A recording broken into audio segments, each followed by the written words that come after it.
बिस्मिल्लाहिर्रहमानिर्रहीम, अस्सलाम वालेकुम। अल्लाहुम्मा सल्लि व सल्लिम अला सय्यिदिना मुहम्मदिन। मैं हूं मोहम्मद जावेद राकीज़र और आपको राकीज़र उर्दू में खुश आमदीद कहते हैं।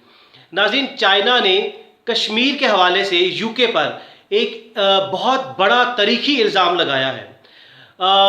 यूँ कह लीजिए कि चाइना ने तारीख का सच बता दिया है और इससे पूरी दुनिया की अखबारें इस पर लिख रही हैं।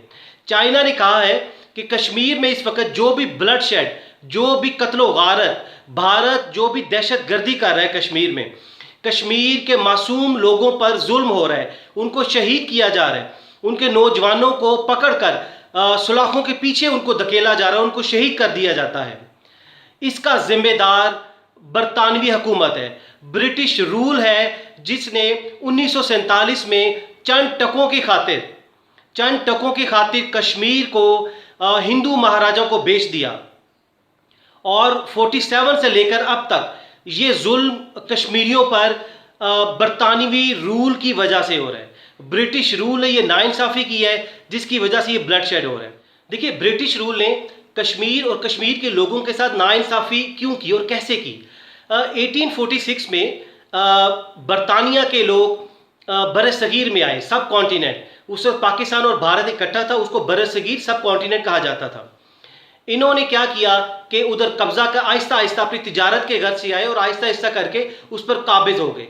1858 से लेकर 1947 तक ये बरसगीर पर इनका कब्जा रहा। तो बरतानिया की हुकूमत ने जम्मू का एक महाराजा था, महाराजा गुलाब सिंह, उसको कश्मीर 75 लाख नानक शाही रुपीज़ में यानी कि चंद टकों की खातिर कश्मीर उस महाराजा को बेच दिया।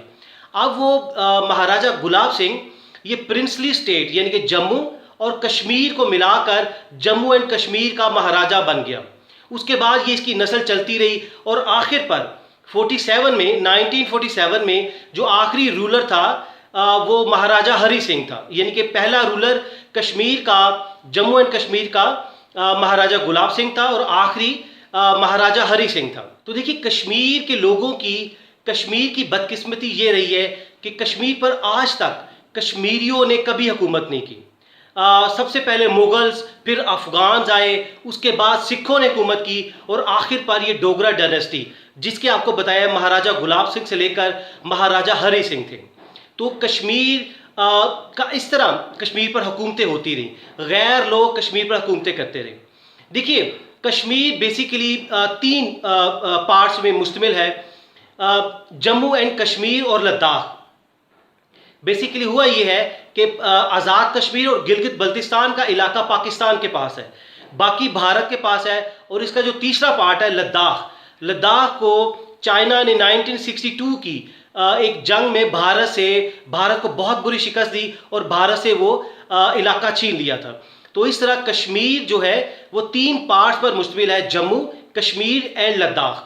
अब आपको बताते हैं कि चाइना ने ये स्टेटमेंट क्यों पास की। ये इतनी बड़ी स्टेटमेंट है कि कश्मीर की फेवर में जाती है और पूरी दुनिया के इदारों के कान खड़े हो चुके हैं कि कश्मीर पर जो भी जुल्म हुआ, जो भी ज्यादती हुई, उसका जिम्मेदार ब्रिटिश रूल है।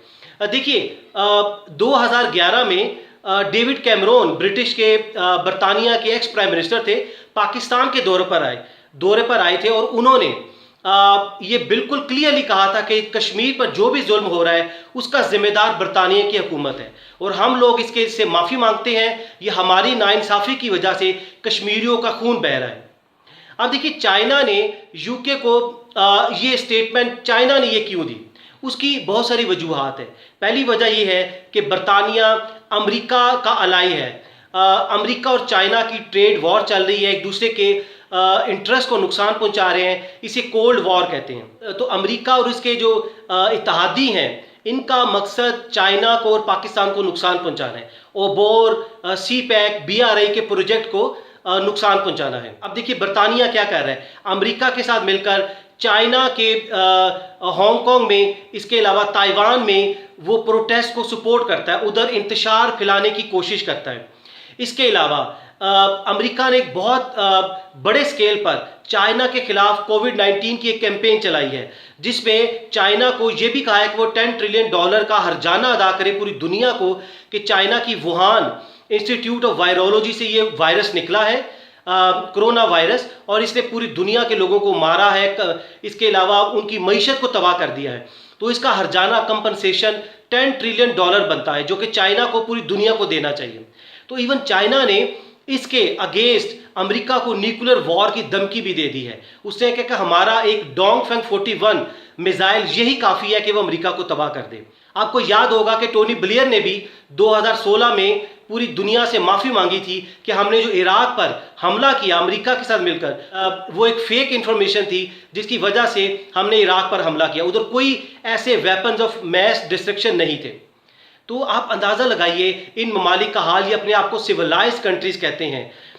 ये इवल पावर्स हैं, जिसमें इंडिया, इसराइल, अमेरिका, ये ट्राइएंगल है इवल पावर का। तो चाइना, इसीलिए इनको काउंटर करने के लिए चाइना ने उसको शट अप कॉल दी है। बरतानिया को कहा है कि तुम हमारे मामलात में दखल देने की बजाय पहले अपने उन मामलात को, जो आज से 70-75 साल पहले आप लोगों ने जो नफरत का बीज बोया है, कम्युनल राइट्स का बीज बोया है, जो मुसलमानों और हिंदुओं में एक नफरत का बीज बोया है, जो कि चाइना कहता है कि 1858 से पहले नहीं था। मुसलमानों और हिंदुओं में आपने डिवाइड एंड रूल करके आपने उधर हुक्मरानी की बरे सगीर में। तो ये आप लोगों ने नफरत का बीज बोया है, और बरतानिया, अमेरिका, ये भारत, इसराइल पूरी दुनिया में नफरत फैला रहे हैं, पूरी दुनिया में जंगें करना शुरू करना चाह रहे हैं। तो नाज़रीन, यही वजह है कि चाइना ने बरतानिया को शट अप कॉल दी है कि आप लोग पहले अपने गिरबान में जाके आपने जो कश्मीर के साथ ज्यादती की है, जो उधर ब्लडशेड हो रहा है, उस पर पूरी दुनिया खामोश है, और ये बरतानिया की नाइंसाफ़ी है और इसको ठीक करना चाहिए। बरतानिया को पूरी दुनिया से माफ़ी मांगनी चाहिए और इसको कंपनसेट भी करना चाहिए। तो नाज़रीन, आप भी नीचे कमेंट्स में अपनी राय लाजमी दीजिएगा कि आप क्या समझते हैं कि कश्मीर पर पूरी दुनिया को खामोश रहना चाहिए, या बरतानिया को अपनी गलती की तलाफ़ी करनी चाहिए, पूरी दुनिया को कंपनसेट करना चाहिए। तो क्या कश्मीर को $1 ट्रिलियन देना चाहिए ताकि उनकी जो लोग शहीद हुए हैं और उनका जो मईशत का नुकसान हुआ है, ताकि उसकी कंपनसेशन की जाए, और बरतानिया को पूरी दुनिया के सामने माफ़ी मांगनी चाहिए, और इसका सोल्यूशन पर जोर देना चाहिए। अगली वीडियो तक अपना बहुत सा ख्याल रखिएगा। अल्लाह हाफिज़।